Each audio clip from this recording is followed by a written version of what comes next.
last trading company we got released with Ships of Fortune, and that of course being the Reaper's Bones, over 2 years ago. And Sea of Thieves have a trend of having a company every year, and so we are long overdue one. But what could a new trading company look like? What voyages would it have? And how would it differ and make the world even more exciting than ever before? Today we're going to be looking at some brand new companies that could be added to Sea of Thieves.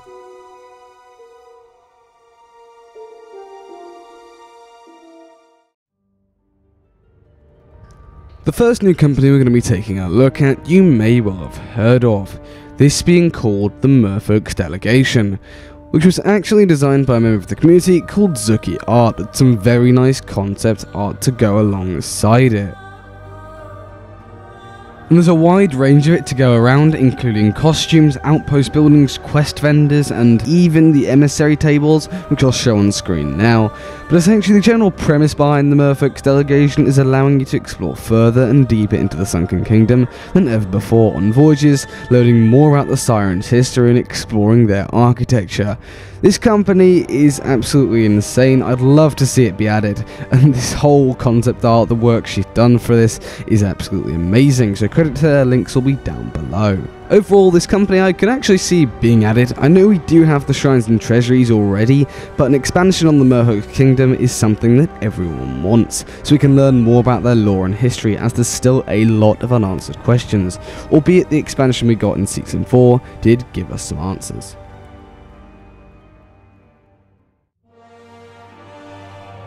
The next company we're going to be taking a look at is called the Damned Souls.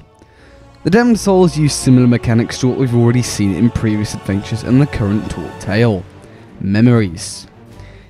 In their voyages, with a lantern imbued with the flames of fate, you'll be tasked to find out what happened to an armada to a fleet of ships who had a long forgotten hoard on them. Once you find out what happened, you'll have to fight phantoms on various islands to find clues to their current whereabouts. And then in a big grand finale, there'll be a fleet of ghost ships that you have to take down to get new loot. In the voyages, there'll be various different Forsaken fleets that you can come across and find out what happened, and they'll be pretty significant to the story, and we'll find out what happened to quite some significant boats that we're still unaware of, and even track down what they've done, their hoards. The memory mechanic is something that I know a lot of people love, and I'd love to see more of it in the future. Once you get to a certain level threshold with the Damned Souls, however, you'll unlock a new voyage. At the start of this voyage, the quest vendor will do some voodoo with magic stuff, like we see in Tall Tales, and then the nearest gateway to the Sea of the Damned will open. Once you get through the tunnels of the Damned, you'll find yourself thrown into battle, amidst around a giant island surrounded by ghost ships. Once you've defeated enough wave, a barrier that's protecting the island from you going in will lift. Once on this island, you'll slowly ascend it as it spirals up, defeating waves of mobs and then loads of different bosses as you reach the final boss room at the top, where you'll encounter a new type of enemy, a Phantom Lord. Similar to Skeleton Lords, they're going to have custom abilities and they're going to be really awesome. This voyage aims to combine the best parts of forts and bring back elements of the Flameheart encounter. Now if you're wondering, oh, but you could just run in there with all your loot, the way to solve this is to have your spot saved in the server. When you go into the Tunnels of the Damned, your spot is still in that previous server you were in, so you're going to be thrown back out at that exact portal place when you finish your encounter. So I'll show you could run in there with all your loot. A Reaper could wait right outside if they saw you go in. That's the risk that comes with this voyage. Our next company I've actually talked about in a previous video, which I'll link in the top right now. And this being the Hunter's Call being revamped. It's in desperate need of something. It's really lacking content at the moment, and it is quite sad because its main protagonist, Merrick, is off on adventures and they've just left the Hunter's Call in the dust. Fighting new sea monsters, even if it's just voyages to go out and seek Krakens and Megalodon, would really add something to the company. Give it an emissary, increase it to level 75, and just give it something. It wouldn't require too much development effort, I don't think, but it just needs freshening up a bit. It's really sad because now obviously we've had the Sea Dogs removed, the Hunter's Call just feels really irrelevant. I do hope they do something with the Hunter's Call in the future, and I think it will be in their plans somewhere, as it is just one of those boring things to do in Sea of Thieves currently. Fishing's fun for the first few minutes, but after that it gets boring. The same with cooking, and that's the only way to level up the Hunter's Call apart from mermaid gems, which everyone I know does it that way. I don't think I know anyone who goes out and actively fishes. No one really does the Hunter's Call for their pirate legend companies either, because there are just other alternatives. Literally any of the other ones are better. Reaper's Bones, Gold Hoarders, Order of Souls, or Merchant Alliance, they're all better for pirate legend companies. So no one will ever do them. They're just boring. As I say, it's in desperate need of a rework, so I'm excited to see where it goes.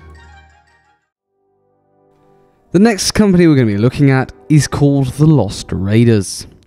These guys are actually an extension of the Gold Hoarders, and their history is extremely entwined, which you'll learn about in the lore. These guys' base voyages are going to be raiding high-tier vaults with different puzzles as opposed to the Gold Hoarder voyages. However, once you get to their higher voyages, you'll start raiding dungeons. Dungeons are timed, just like normal vaults, but you can go a multitude of ways. There are a big network of underground tunnels which you can get trapped in. The further you go in, the deeper you go down, the higher tier loot you're going to get. But the further away from the entrance you're going to be, making it harder to get back and more traps you're going to have to get through. These dungeons are going to have puzzles, fighting rooms, everything, you betcha. It's an entire network of ancient caves. Think of it a bit like the Shores of Gold architecture. These voyages are going to be heavily inspired by Tribute Peak's catacombs. So then, how do you actually enter these things? We're not going to have just a standard key. Well, we are, technically. The key will be put in to unlock a standard vault, but instead of where the Chest of Ancient Tributes is, that's going to lead into a wider range of dungeons.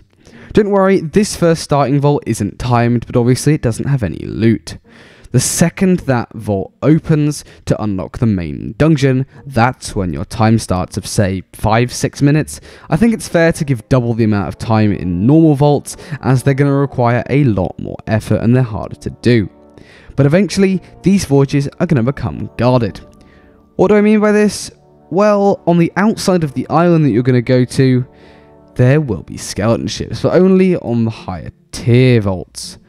The other thing to mention is that these skeleton ships will be containing loot for the Lost Raiders, so it's important to note that. And the Lost Raiders, they won't be accepting standard Gold Hoarder loot, they will have their own new loot pool. The final company we're going to be talking about is the Scarlet Blade, who are a PvP based company with a very cool bounty system. To start with, any player can accept a contract from an NPC. The victim's boat will get notified if they've got a bounty on them. If the contractor kills the victim, then they'll get golden rep. If the victim kills the contractor, they'll also get golden rep. The victim can see the contractor on the map when it's within a certain range. And it's worth noting, for a loot pool, the Scarlet Blade only accepts stolen loot, what everyone wanted originally from the Reapers. So once you kill a victim, you can cash in their loot, but not any pre-existing loot that you've found. Once you cash it in, you'll get it for the normal price. The final thing about the Scarlet Blade, which ties it all together, is that similar to quest boards, the Scarlet Blade have their own board. Any player can sign up to this board, and any player can accept a contract from the board. This is essentially so players can put themselves up for bounty. They can offer themselves to be challenged. So whilst you could accept a contract from this board, the chances are if someone's cocky enough to put themselves out there, it might be a hard fight, but it also could be a very high reward.